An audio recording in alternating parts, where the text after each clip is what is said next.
Hello everyone, good evening. My name is Madhav Sir. I welcome you all on Super Coaching Regulatory Bodies YouTube channel by Textbook. So today we will be discussing a very important area, or I would say one of the most important session of the week is live in front of you now. So in this particular session, we will be discussing the current affairs based on RBI, which means we'll discuss the latest RBI reports, RBI circulars, RBI notifications, RBI notices, press release, everything. And we know this very well that this is one of the most awaited, most important, and something which has highest weightage in your examination. So let's get started, guys, without any further delay. But before I start the discussion, may I have a reply in the comment section that I'm audible, visible, everything is fine, we are good to go, so that we can begin the discussion without any further delay. Trust me, if you join with me on regular basis in this particular session, you can easily score pretty well marks in your upcoming RBI Grade B examination. So let's get started, guys. Just give me yes sir in the comment section so that we can begin the discussion. Okay, let's begin the discussion now. So first of all, I would like to announce, or I would like to tell you one more thing. That is, this session is not the only session which you need to follow on regular basis. Along with this, you need to follow many other things for which I have the entire plan for you. You have to join this particular channel every day at 6 p.m. Monday to Saturday, where on Monday we cover the weekly PIB news. That means entire week PIB news are going to be discussed at 6 p.m. on Monday.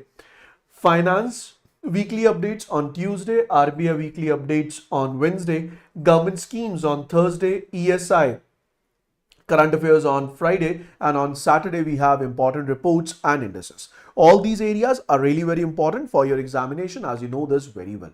So let's get started with the first notification of the current week. The notification says facilitating accessibility to digital payment system for persons with disabilities. What is this news all about?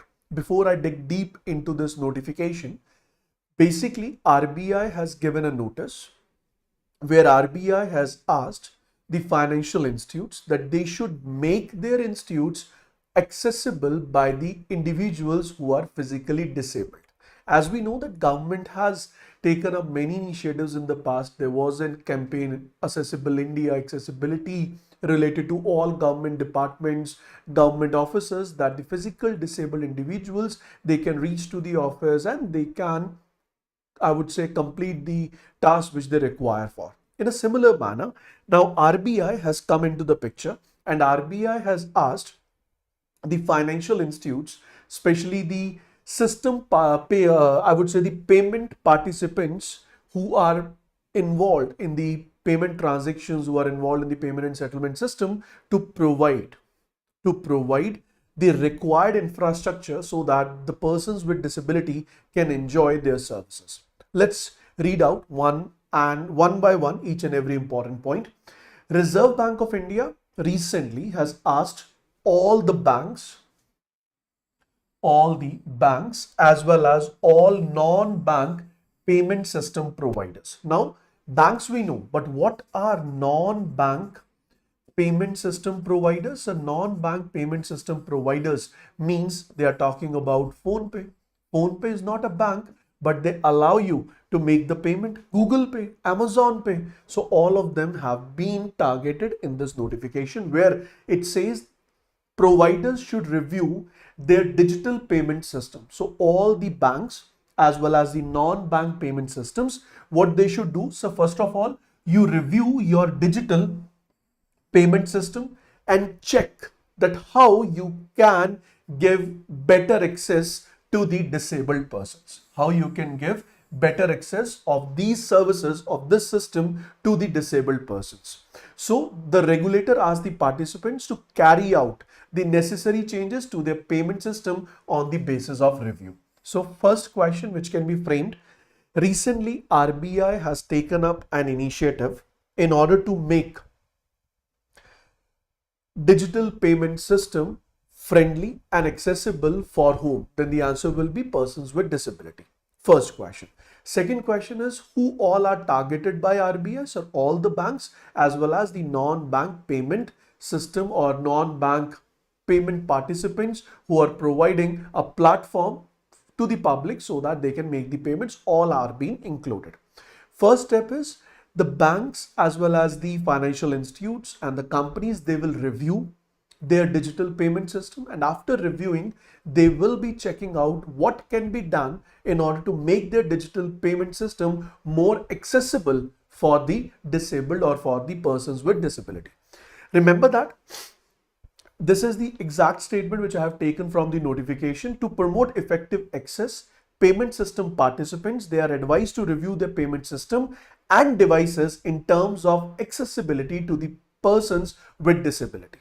Remember this. So you need to carry out first thing, that is review. In the review, you will check out all your payment systems and devices such as point of sale machine, as well as the other devices, other platforms which you basically utilize in your digital payment, and try to make them accessible for the persons with disability. Moving on to the next point, the regulator said all the participants should also refer to the accessibility standards which are already issued by Ministry of Finance. So for your reference, standards have been already issued by the Ministry of Finance. You please refer to those standards so that you can achieve those standards in your day-to-day digital payment services as well. So RBI has also flagged that while choosing the potential solution for disabled person, regulated entities should ensure that modifications and enhancements do not compromise the security aspects of their system. So they have added one more point, that while you make your digital payment or your platform more accessible to the persons with disability, the security should not be compromised, because we are dealing with finances, we are dealing with bank accounts, we are dealing with hard-earned money of the public. So we cannot compromise on safety and security, but yes, we want the system to be accessible for the persons with disability. So what all things have been mentioned? So it has been clearly mentioned that this is need to be done by all the participants, by all the regulated entities which are operating in the country, and the accessibility standards and the guidelines for the banking sector was already issued by Ministry of Finance on 2nd of February 2024, and you need to, and it has been asked that you should follow those guidelines and try to fulfill the requirements as per the guidelines.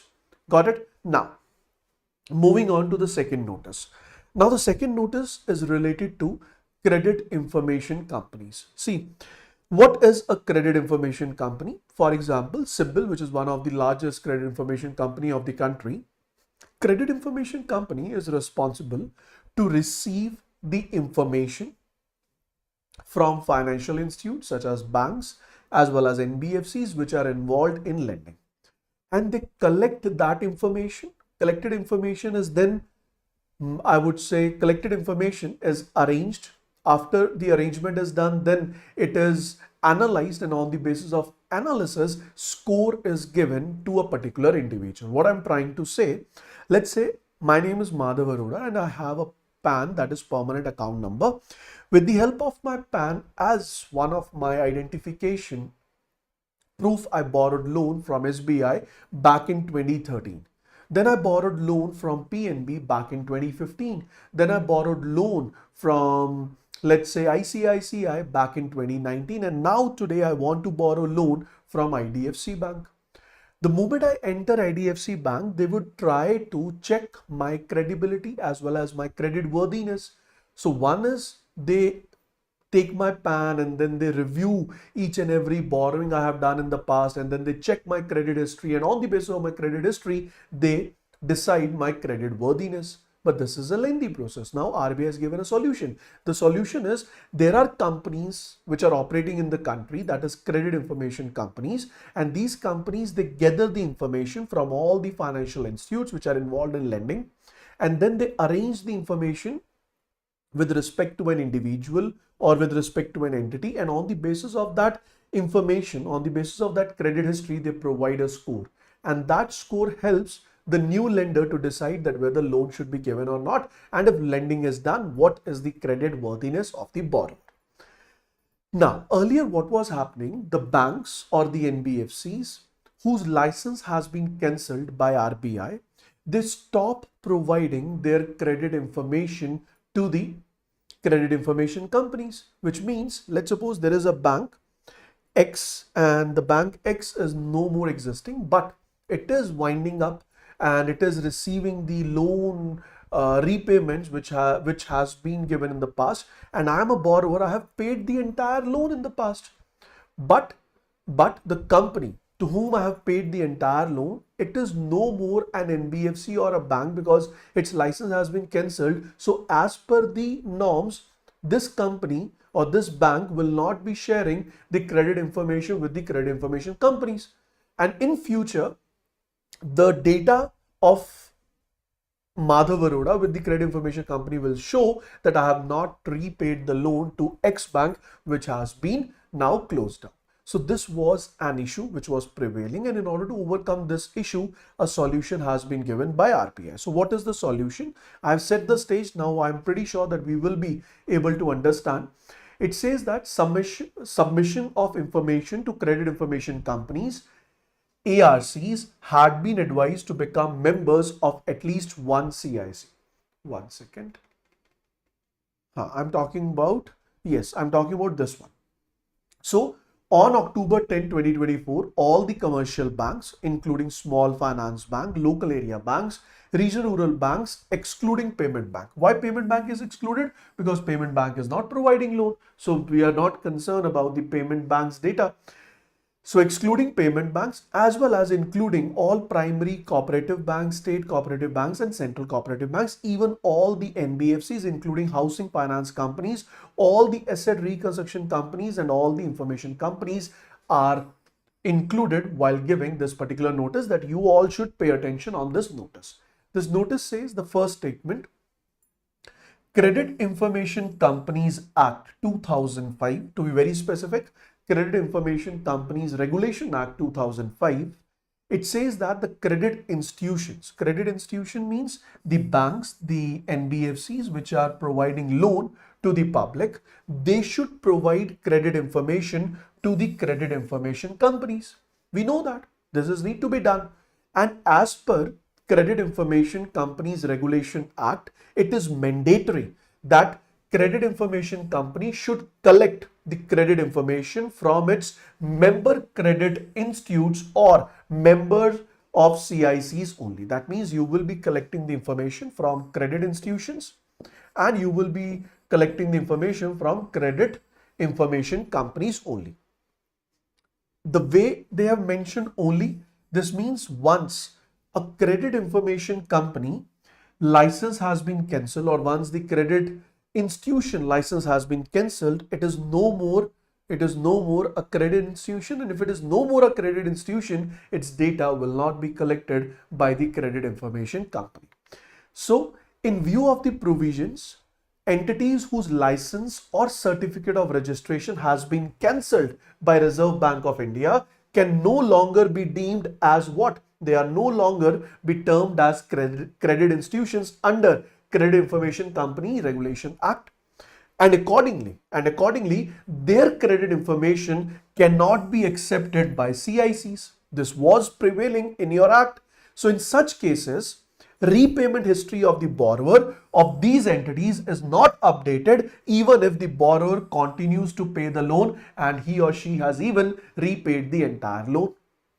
So in order to redress this hardship which is faced by such borrowers in exercise of powers which are mentioned under the Credit Information Company Regulation Act, RBI has directed the credit information companies as well as the credit institutions to implement a credit information reporting mechanism even after the cancellation of license or the cancellation of certificate of registration for banks or NBFCs. Now, if the license of the banks or credit information bank or NBFC is cancelled, still they are liable to give updated credit information to the credit information companies so that the individual who has repaid the loan even after the cancellation of the bank license, those details should be recorded and the credit history of that borrower should be transparent, that should be exact, that should be appropriate.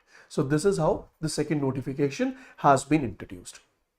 So now onwards, it is very clearly mentioned that all the banks as well as the NBFCs, even if your license is cancelled, then also you are responsible to share the credit information with credit information companies, which was not allowed earlier, because the moment your license is cancelled, you are no more credit institution, and if you are no more credit institution, then obviously according to Credit Information Companies Regulation Act 2005, credit information companies are not liable to collect information from you. But now RBI has made it mandatory that whether company's license is cancelled or its certificate of registration is cancelled, in both the cases, credit information should be collected by the credit information companies, and it is need to be updated so that we have an exact credit worthiness of the borrower.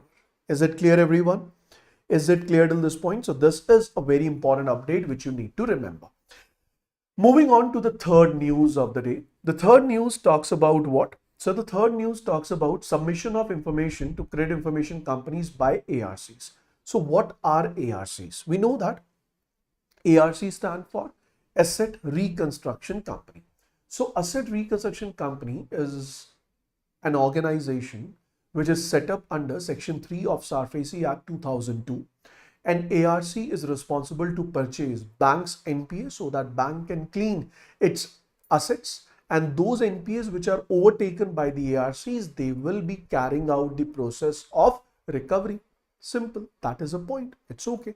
Now, RBI has come into the picture that all the ARCs, they should also update or they should also share the information with credit information companies. Let's read it out. Submission of information to credit information companies. ARCs have been advised to become a member of at least one CIC. So it has been advised by RBI that you should become member of at least one credit information company so that your information is updated on the credit information company, and respectively the credit worthiness of the borrower, or I would say the entity, can be updated. For example, my loan was declared as NPA. Fine. Bank has sold out my loan, that is NPA, to ARC. Fine. Then when ARC was into the process of recovery, I settle down my loan with ARC, and that should be reported in my credit information, and it should be reflected in my credit score in the near future. For that particular purpose, ARC should be member of credit information companies so that they should tell the credit information companies that this individual has paid the loan, settlement has been done, nothing to worry, so that my credit score should improve. Otherwise, I will be mentioned as a defaulter in terms of credit score because my loan has been declared as NPA and it has been settled. That settlement part has not been mentioned or it has not been updated with the credit information companies.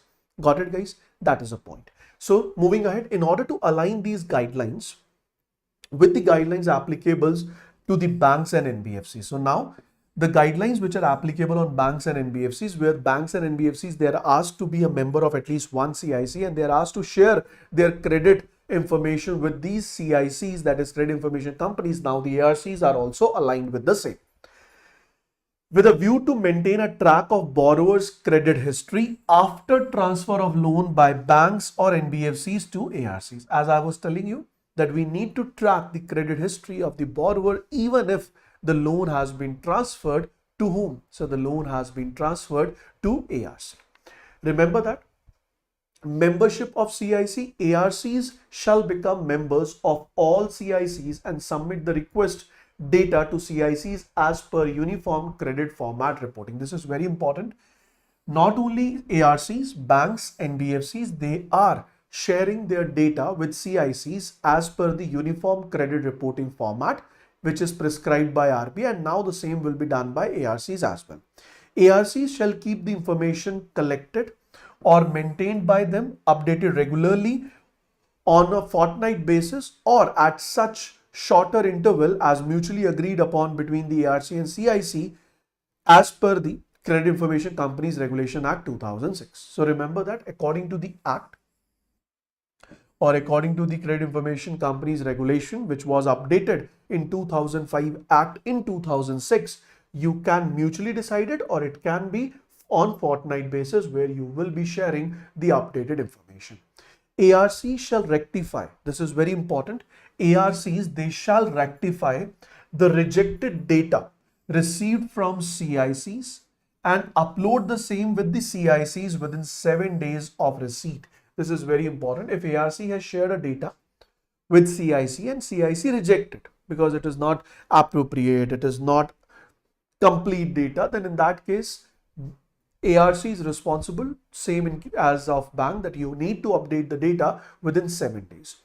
ARC shall also have a standard operating procedure, standard SOP, standard operating procedure in place for CICs related matters, which shall include the following practices. First one, ARC shall provide request customer information including identifier information to CICs. That means you should be providing the customer information as well as the entire identifier information from where you have purchased the loan, who is the borrower, for what purpose loan was borrowed, what was the amount repaid, on what grounds the loan has been transferred to ARC. All those informations are need to be shared. Second is, ARC shall ensure that records submitted to CICs are updated regularly. For example, today you said that we have purchased NPA from bank, and maybe in next month or maybe in 2 months you have made the settlement. Then you need to update it that this was the loan which we have purchased from SBI and now settlement has been done with so and so individual. So that should be updated. Instances of non-updation of repayment information may be avoided by centralizing the issue of non-objection certificates and providing information to CICs. So if there is an instance of non-updation of repayment information, then it can be avoided. If you don't want to update the repayment information, what you can do, you just give the no objection certificate that yes, the settlement has been done with the given party. Fourth is, ARC shall appoint a nodal officer which is going to deal with these CICs. Customer grievance redressal shall be given top priority, especially in respect of complaints relating to updation or alteration of credit information. So if there is any complaint registered by the customer, that's a ARC, I have made a settlement with you, now the settlement has been done but it is not reflecting in my credit score, please update the information. So those kind of complaints are need to be checked, reviewed and settled down as soon as possible. Grievance redressal in respect of credit information should be integrated with existing system. So if you have a redressal system where you are addressing the grievances, it's fine. And if ARC is not having any kind of grievance redressal system, then they should adopt one where these kind of issues, these kind of grievances are also going to be fulfilled. ARC should abide by the period stipulated under the Act and should follow all the rules and regulations to share the information with the credit information companies, and these guidelines are going to be applicable on all the ARCs of the country. Got it, guys? So 3 important updates which we have over here. The first important update is what? So the first important update from where we started the discussion, that now banks as well as NBFCs and other financial institutes which are providing digital payment platforms, they should make their payment system or digital payment system accessible for the persons with disability. This is the first one. Second news we have is that ARCs should be sharing the information with CICs, and the entire process has been discussed by RBI. Then the third news we have is, in case a bank's license is cancelled or NBFC's license is cancelled, even in case of license cancellation, the banks, they need to update the credit information with the credit information companies until and unless they are operating, till the time they are closing down, till the time they are shutting down. By the time you shut down, you should share each and every aspect, each and every important update with the CICs. So these are the 3 new important updates related to this week's RBI updates. But there is one more update related to the RBI's latest cross-border meeting at the rate RBI at the rate 90. So I will be discussing that wala part in the next session. That means next Wednesday, 6 p.m. If you want to clear RBI Grade B examination and you want access to one-stop solution, then you should enroll yourself in Lakshya batch. Link is provided in the description below. Use the code MADHAV in order to enjoy maximum discount on our batches. So that will be all, guys. You can join with me on my Telegram channel.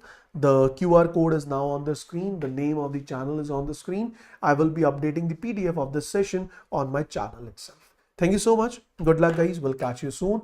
Bye bye. God bless you.